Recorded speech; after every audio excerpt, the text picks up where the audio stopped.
내 일생의 성경 통독 13주차 2022년 5월 1일 주일 우리 주님의 평강을 기원드리며 열왕기하 25장 그리고 역대상 1장에서 3장까지를 요약하겠습니다.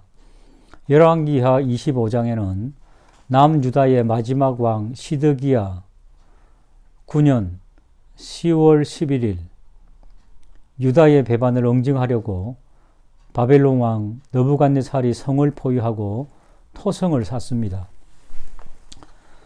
1년이 넘도록 포위된 예루살렘 성의 백성들은 양식이 떨어졌고 성벽은 뚫리고 게다가 기근까지 덮치게 됩니다. 군사들은 흩어지고 시드기야 왕은 가까스로 성을 빠져나와 나오지만 여리고 평지에서 생포됩니다. 바벨론 군대는 시드기야 앞에서 왕자들을 죽이고 그의 두 눈을 뽑고 쇠사슬로 결박하여 바벨론으로 끌고 갑니다. 시드기야 19년 5월 17일 바벨론의 시위대장은 예루살렘 성전, 왕궁, 그리고 성벽을 헐어버리고 성전에서 사용하던 금, 은, 쇠붙이의 모든 것을 가져갑니다. 그리고 성중에 남은 자들을 포로로 잡아가고 제일 가난한 자들을 남겨 농사를 짓게 합니다. 느부갓네살 왕은 그달랴를 유다 총독으로 임명하여 유다의 남은 자들을 다스리게 하지만 왕족 중 이스마엘이 일어나 그달랴와 그의 추종자들을 죽이고 애굽으로 도망합니다. 한편 바벨론의 포로로 잡혀간 유다 왕 여호야긴은 37년 만에 감옥에서 풀려나고 바벨론 왕의 호위를 받아 극진한 대접을 받습니다. 역대상 1장입니다. 북이스라엘과 남유다가 각각 멸망하여 오랜 기간 흩어져 있었기에 역대기의 저자는 하나님께서 인류의 역사를 시작하신 아담으로부터 족보를 기록합니다. 첫째, 아담부터 아브라함까지의 족보를 나열하고, 둘째, 아브라함의 후손들 이스마엘, 미디안, 이삭, 그리고 그의 자손까지 족보를 나열합니다. 역대상 2장은 야곱, 즉 이스라엘의 자손들의 족보를 기록합니다. 그중 이스라엘의 넷째 아들 유다의 족보를 비중 있게 다룹니다. 유다는 허물이 있는 자였고 그의 아들 오난도 부끄러운 과거가 있지만은 역대기의 기자는 그것을 기록하고 또한 아갈, 즉 아간의 범죄도 덜추어냅니다. 역대상 3장은 다윗의 족보에 대한 특별한 기록입니다. 다윗은 여러 명의 부인들을 통해 19명의 아들을 낳았지만 그중 솔로몬을 후계자로 삼고 이후 솔로몬으로 이어지는 족보를 나열합니다. 오늘도 하나님의 말씀으로 풍성한 하루가 되시기를 주님의 이름으로 축복합니다. 역대상 4장에서 7장 말씀 요약하겠습니다. 4장은 유다 자손에 대한 기록입니다. 유다의 아들들은 베레스와 헤스론과 갈미와 훌과 소발로부터 시작하여 여분네의 아들 갈렙을 언급하고 있습니다. 그들의 했던 직무와 또 거주했던 지역을 설명합니다. 특별히 그의 어머니가 수고롭게 낳은 야베스를 말씀하고 있는데 그는 하나님께 아뢰어 주께서 내게 복을 주시려거든 나의 지역을 넓히시고 주의 손으로 나를 도우사 나를 환난에서 벗어나 근심이 없게 하옵소서라고 간구할 때 하나님께서 그의 구하는 것을 들으셨습니다. 또한 시므온 자손에 대해 말씀하고 있는데 너무엘과 야민과 야릿과 세라와 사울로부터 시작하여 그들의 소유가 된 성읍들과 기름지고 아름다운 목장과 그곳에 살던 이방인과 싸워 이긴 것을 기록하고 있습니다.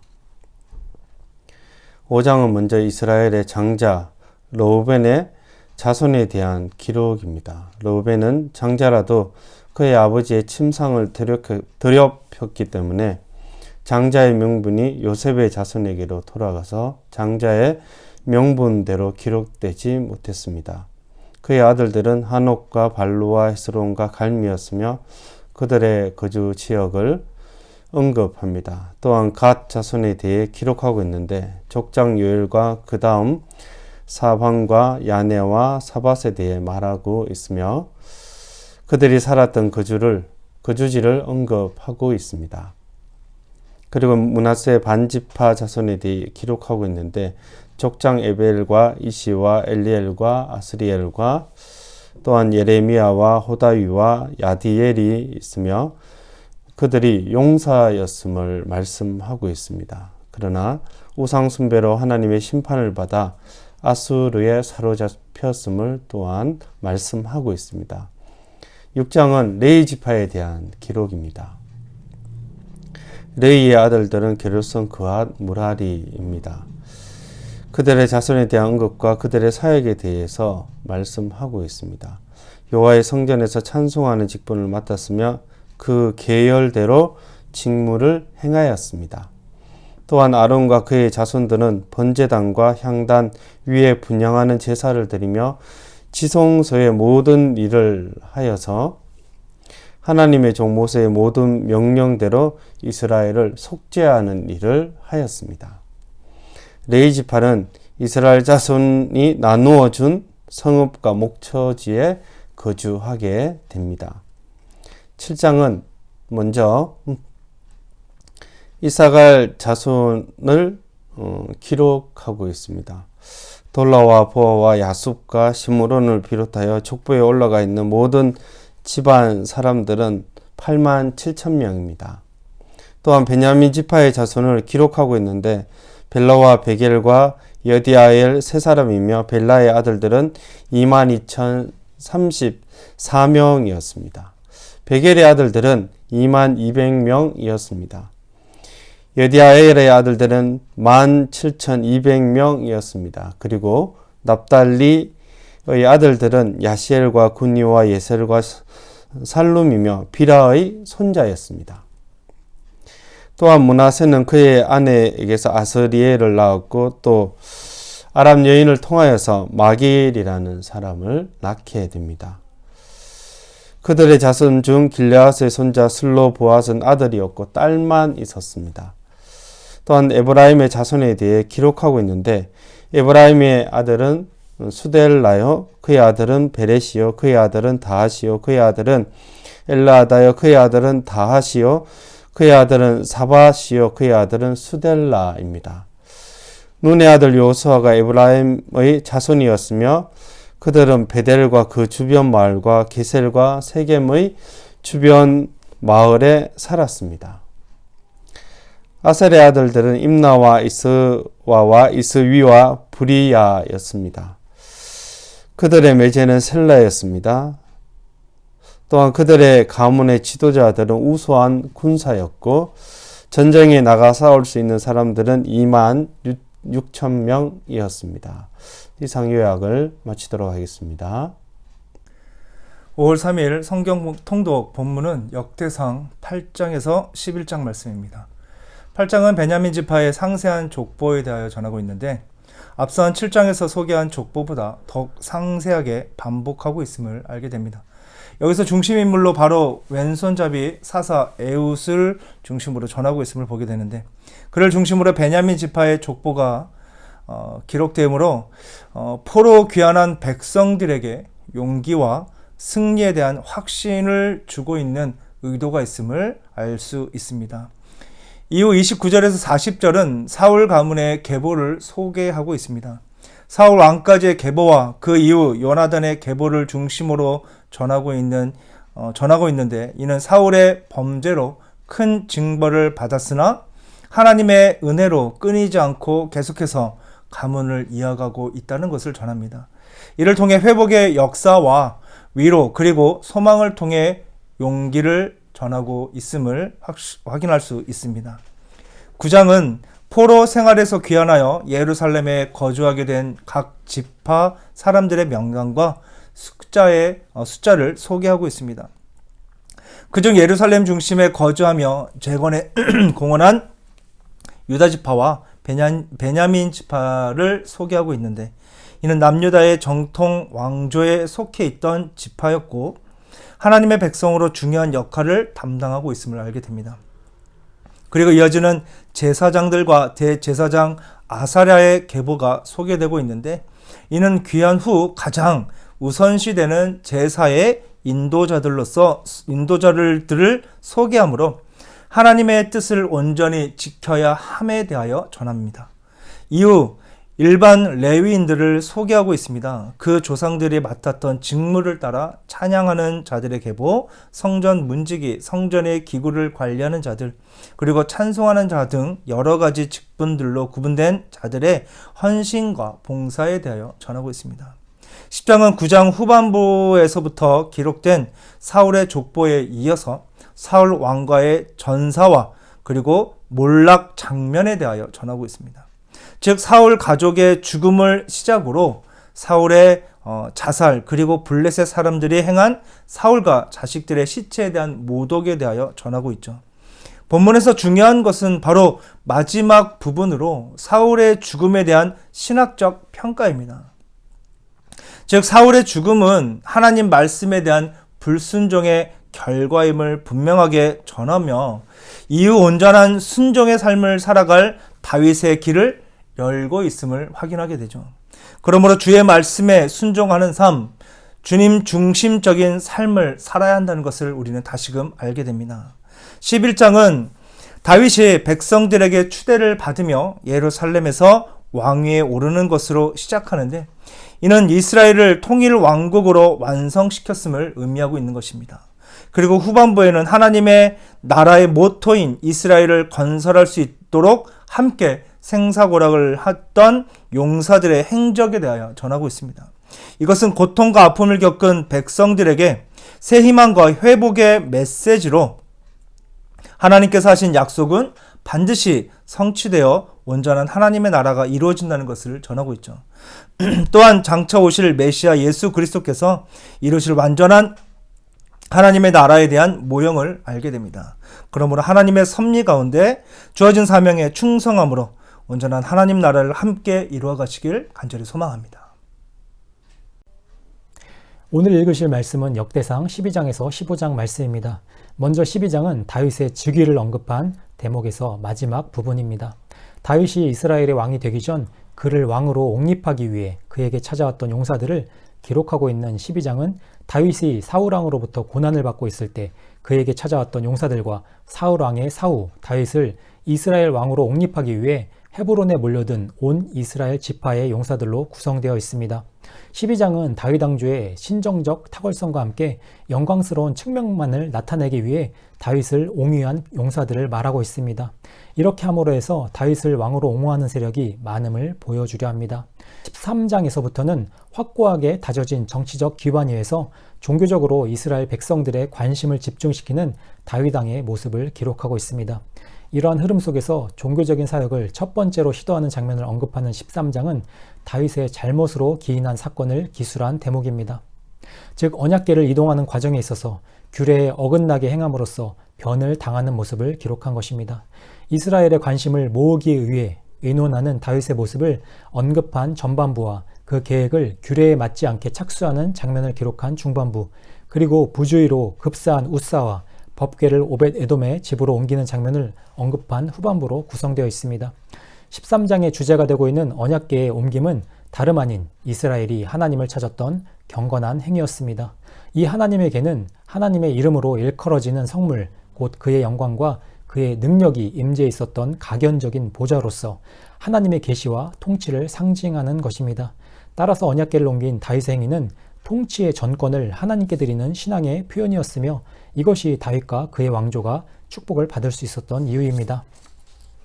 14장은 다윗의 통치를 개괄적으로 언급하는 맥락에서 특별한 내용을 언급하고 있습니다.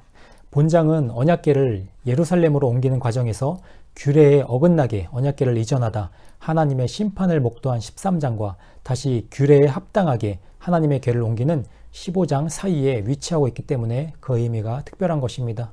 사무엘하 5장에서 본장과 동일한 내용이 기록되어 있는데 사무엘서 기자는 본장의 내용을 정치적인 승리로 간주하고 있기에 다윗 통치의 후반부로 옮겨서 기록했습니다. 그러나 이와는 달리 역대기 기자는 다윗이 규례에 어긋난 행동을 했지만 그럼에도 불구하고 그에게 번영을 허락하시는 하나님의 축복을 강조하기 위해 본장의 내용을 다윗 통치 초기에 기록한 것입니다. 그리고 바로 이어 15장에 다시 규례에 맞게 언약궤를 옮긴 사실을 언급함으로써 다윗 왕에게 축복이 왜 임했는지를 설명해주고 있습니다. 본장의 내용은 예루살렘에서 크게 흥왕하는 다윗 왕의 모습을 언급한 전반부와 즉위 직후 하나님의 인도하에 블레셋의 대군을 물리치는 장면을 기술한 중반부, 그리고 다시 쳐들어온 블레셋 대군을 기습 공격으로 섬멸하는 모습을 기록한 후반부로 구성되어 있습니다. 15장은 우사가 언약궤를 만짐으로 즉사한 후 3개월 만에 다시 오베데돔의 집에서 예루살렘으로 언약궤를 옮기는 장면이 기록되어 있습니다. 다윗은 그가 처음으로 법궤를 예루살렘으로 옮겨오려 했을 때 범한 실수를 통해서 교훈을 얻고 이번에는 규례에 명시한 대로 법궤를 옮기려 합니다. 그렇기 때문에 본서의 기자는 비교적 자세하게 본 사건의 내용을 언급한 것이며 제사장적인 관심에 의해 본장을 기록한 것입니다. 15장은 언약궤를 예루살렘에 모셔오기 위하여 철저하게 준비하는 다윗 왕의 모습을 언급한 전반부와 언약궤를 옮기는 일에 있어서 수종든 레위인들의 봉사를 기술한 중반부, 그리고 언약궤를 예루살렘에 성공적으로 모셔오는 온 이스라엘 무리들의 찬양을 기사화한 후반부로 구성되어 있습니다. 본장의 주제는 다윗 왕이 지난날의 과오를 다시는 반복하지 않기 위해서 철저하게 하나님의 방법대로 온 힘을 기울인 결과 하나님의 능력과 큰 권능이 그의 나라 안팎에 놀라울 정도로 나타났음을 밝히는 것이었습니다. 네, 오늘의 성경 통독 범위는 역대상 16장부터 19장이 되겠습니다. 먼저 16장입니다.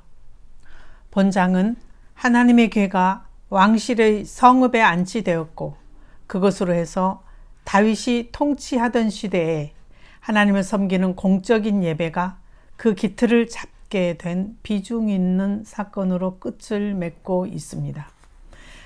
먼저 다윗은 하나님의 궤를 정한 장소에 안치하고 번제와 화목제를 하나님께 드립니다.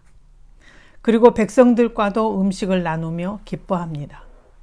또한 레위 사람을 세워 각종 악기로 감사의 찬양을 드리게 합니다. 다윗은 감사의 찬양 가사를 시로 지어 제공합니다. 이때 지은 시가 시편 105편, 96편, 106편에 수록되어 있습니다. 37절부터는 다윗이 아삽과 그의 형제들 그리고 다른 사람들을 세워서 기브온에서 번제를 드립니다. 그리고 공적 제사가 가능하도록 체계를 구축합니다. 하나님을 사랑하는 다윗은 현실에 안주하거나 고정되고 고착화된 현실만을 따르는 수동적이 아니라 내가 하나님의 영광을 위해 무엇을 할까? 무엇으로 하나님을 기쁘시게 할까를 늘 생각하고 실행하는 자발적 신앙인의 모습을 보여주고 있습니다. 네, 17장입니다. 본장은 우리가 이미 읽어온 사무엘하 7장과 같은 내용으로 주요하게 두 가지를 다루고 있습니다. 1절부터 보면 다윗이 하나님의 집을 지으려는 뜻을 정함에 있어 그 일에 대한 하나님의 생각을 나단 선지자를 통해 말씀하십니다. 하나님께서는 다윗의 뜻을 받아들이십니다. 그리고 약속의 말씀도 주십니다. 그러나 하나님의 집은 다윗의 아들을 통해 건축하겠다고 말씀하십니다. 다윗은 이 하나님의 말씀을 아쉽지만 겸허히 순종의 마음으로 받아들입니다. 그리고 하나님을 향해 감사의 기도를 드립니다. 우리는 그 기도에서 다윗의 하나님에 대한 경건의 모습을 볼 수 있습니다. 18장입니다. 본장은 하나님의 나라와 그의 의를 먼저 구하는 다윗이 하나님의 도우심으로 번영을 누리는 이야기가 나옵니다. 다윗이 블레셋 사람들을 쳐서 이깁니다. 또 모압과 소바를 쳐서 이제 나라의 지경을 확장합니다. 아람 사람들을 물리쳤고 하맛을 속국으로 삼습니다. 그리고 에돔 사람들을 종으로 만듭니다. 14절 다윗이 정의와 공의를 행함으로 다윗의 왕국이 견고해집니다. 19장으로 넘어갑니다. 본장은 사무엘하 10장에도 기록되어 있습니다. 암몬 왕의 부친이 죽습니다. 다윗은 암몬 왕에게 사신을 보내 왕의 부친의 죽음을 위로하려고 합니다. 암몬 왕은 조문을 간 다윗의 신하들에게 악행을 저지릅니다. 다윗의 친절을 욕되게 한 것이죠. 6절부터 봅니다. 다윗이 분노할 것을 안 암몬 자손들은 아람 사람들과 전략을 짜서 전쟁 준비를 합니다. 다윗의 장군 요압이 이들을 용감히 물리쳐서 이스라엘은 대승을 거둡니다. 18장에서 그려진 다윗의 하나님에 대한 사랑과 경건의 모습, 뒤이은 다윗의 번영, 우리는 오늘 원인에 의한 결과를 확인했습니다. 감사합니다. 역대상 20장입니다. 본장의 3절까지는 다윗이 랍바를 쳐서 함락하고 또 그곳에 있는 금은 보화와 여러 물건들을 취하는 이야기가 나옵니다. 그리고 이어 9절까지는 이스라엘이 블레셋과 전쟁하여 그곳의 거대한 장수들을 다 다윗과 그의 신하들이 항복시키고 죽이는 이야기들도 언급됩니다. 즉 본문은 이렇게 다윗의 승리를 통해 하나님을 의지하는 자가 또 하나님이 도우시는 자가 그 상대가 어떠한 적이라도 승리한다는 사실을 보여줍니다. 하지만 21장 1절에서 갑자기 의미심장한 변화가 생깁니다. 사탄이 일어나 다윗을 충동하여 그로 이스라엘을 계수하도록 합니다. 이것은 사실 3절을 통한 요압의 말과 같이 하나님 앞에 이스라엘이 범죄하게 하는 일입니다. 왜냐하면 다윗은 이스라엘의 숫자를 세면서 하나님을 의지하는 것이 아니라 자신의 군사적 야망과 자신의 군대의 강함을 확인하기 위함이었기 때문입니다. 그리고 또 다윗이 백성의 수요를 세는 방법도 출애굽기 30장 12절을 비추어 볼 때 하나님이 하신 명령에 어긋난 잘못된 방법이었기 때문입니다. 결국 이런 범죄로 인해 하나님께서는 7절과 같이 이스라엘을 치십니다. 다윗은 자신의 범죄로 인한 징벌로 하나님이 내리시는 전염병을 택하게 되고 결국 이 전염병으로 7만 명이라는 백성이 죽게 되죠. 그리고 이런 상황에서 다윗은 선지자 가세말을 따라 오르난의 타작마당을 사 그곳에서 여호와께 제단을 쌓고 번제와 화목제를 드립니다. 그리고 하나님은 이 제사를 받으시고 이스라엘을 멸하려 보낸 자신의 천사에게 이스라엘을 향한 칼을 거두게 하시죠. 22장입니다. 본장에서 다윗은 성전 건축을 위한 준비를 시작합니다. 비록 다윗은 8절과 같이 피를 많이 흘리고 크게 전쟁하였다는 이유로 하나님께서 성전을 직접 건축하지 못하게 하시지만 본문을 통해 알 수 있듯이 다윗은 자신의 아들 솔로몬이 성전을 건축할 수 있도록 필요한 물적, 인적 자원을 또 상황을 마련해 주고 있습니다. 그리고 다윗은 솔로몬에게 성전 건축에 대한 당부와 솔로몬이 지혜가 충만하여 성전을 잘 건축할 것을 축복해 주고 또 솔로몬이 앞으로 하나님의 법도를 따라 살아가야 함을 조언해 줍니다. 그리고 다윗은 17절부터 이스라엘 방백들에게 자신의 아들 솔로몬을 도와 여호와를 위한 성전을 잘 건축하라고 명령합니다. 23장입니다. 다윗은 죽을 날이 가까이 오자 솔로몬을 왕으로 삼고 이스라엘 지도자들과 제사장 그리고 레위 사람들을 불러 모읍니다. 그리고 24절까지 레위 사람들을 게르손 자손, 그앗 자손, 무라리 자손을 따라 그들의 지도자들의 명단을 쭉 상세히 이야기합니다. 그리고 25절부터는 레위 사람들이 이제 해야 할 일들과 하나님을 섬기는 일에 대한 직무를 다윗이 레위 사람들에게 다시 이야기하죠. 즉 앞장에서는 다윗이 성전 건축을 위한 준비를 마친 것이었다면 23장의 내용은 새로운 시대를 눈앞에 두고 다윗은 레위 사람들을 시작으로 이제는 성전과 제사 그리고 의식에 관련된 일들에 관심을 기울이고 있는 것입니다. 역대상 24장부터 27장까지 말씀 나누도록 하겠습니다. 24장은 제사장 직분을 맡은 사람들이 소개됩니다.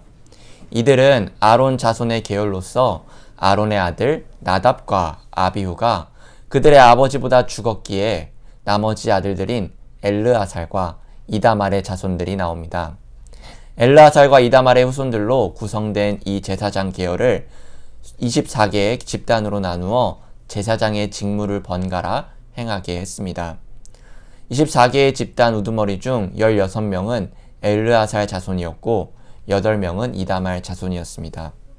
이들은 제비를 뽑아 피차의 차등이 없이 나누어 각각 성전의 일을 다스리는 자와 하나님의 일을 다스리는 자로 직책을 수행하였습니다. 그 뒤로 레위 자손 중에 남은 자들이 소개됩니다. 24장에서 제사장의 계열을 나눈 것에 이어 25장에서는 찬양대도 24개의 계열로 구분합니다. 제사장들이 아침과 저녁에 제사를 드릴 때 이들은 찬양하고 다양한 악기를 연주하였습니다. 다윗은 군대 지휘관들과 더불어 아삽과 헤만과 여두둔의 자손 중에서 구별하여 직무를 맡게 합니다. 각자의 아들들 및 친척들과 함께 12명씩 24계열을 이루어 그 순서는 제비를 뽑아 정하였습니다. 이들은 재금과 비파와 수금을 잡아 여호와의 전에서 노래하며 하나님의 전을 섬긴 자들로 그 수요가 288명으로 개수가 됩니다. 26장은 성전 봉사자의 조직에 관한 것으로 성전 문지기, 성전 창고 관리자, 재판이나 행정과 같은 성전 봉사직과 그 밖의 기타 직무를 담당할 레위인들이 임명되었음을 기록합니다. 성전 문지기의 가장 중요한 업무는 출입이 허락되지 않는 사람들이 성전에 들어가지 못하게 하는 것이었고 성전이 더럽혀지지 않게 하는 것이었습니다. 그리고 그들은 성전의 보물을 지키고 성전 건물과 기구 및 그릇들을 보존 및 관리하는 책임을 지니고 있었습니다.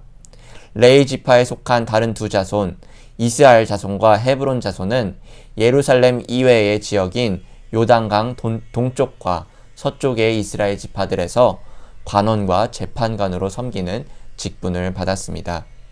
마지막 27장에서는 다윗의 상비군 제도를 다룹니다. 한 번에 많은 군대를 동시에 복무케 한 것이 아니라 한 달에 한 부대씩 교대로 임무를 수행토록 함으로써 군복무 의무가 없을 때에는 일상적인 일에 종사할 수 있게 했습니다. 이어 행정 담당 지방 지휘관들 및 다윗 왕국의 중앙정부 관료들과 참모들에 대해 소개해 주고 있습니다. 내일의 예배 가운데 우리가 각자 맡은 바가 있을 것입니다. 그 각자 맡은 바 주님을 위하여 최선을 다해 예배를 드리고 이를 감당해 가시는 우리 모든 에일교회 성도님 되시기를 바랍니다.